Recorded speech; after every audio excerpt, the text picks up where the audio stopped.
Hello and welcome to the Math OS channel.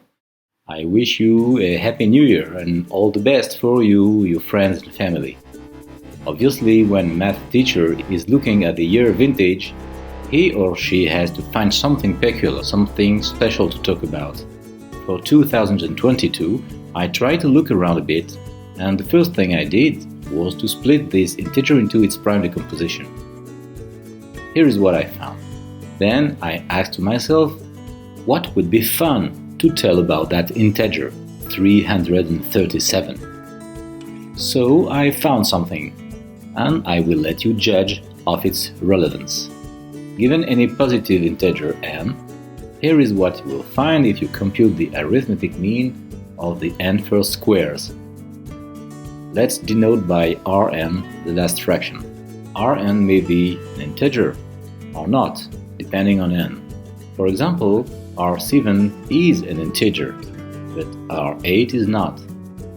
And it is not difficult to prove that the integers n, such that Rn is also an integer, are those congruent to plus or minus 1 modulo 6. Until that point, there is nothing very exciting. Now, could Rn be a perfect square? In other words, for what values of n does the equation 6 times q squared equals to n plus 1 by 2n plus 1 has at least one solution q in the set of positive integers? We can put the value n equals to 1 aside, which leads to the lowest solution, q equals to 1. Now let's look for the next one.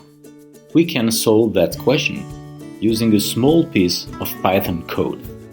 The function ISR, acronym for integer square root, computes the largest integer whose square is less than or equal to some positive integer n. In other words, it computes floor of square root of n.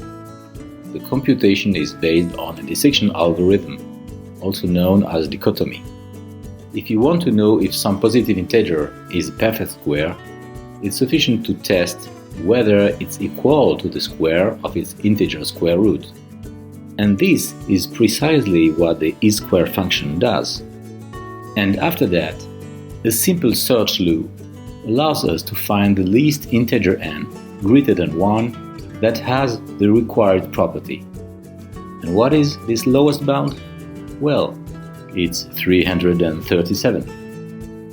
Okay, so you could easily shine in your dinner by explaining that 2022 is a very special integer, because it has, among its prime factors, the least positive integer n greater than 1, such that the arithmetic mean of the n first squares is itself a square. Again, I wish you a happy new year, and I hope that we'll meet again very soon on this channel.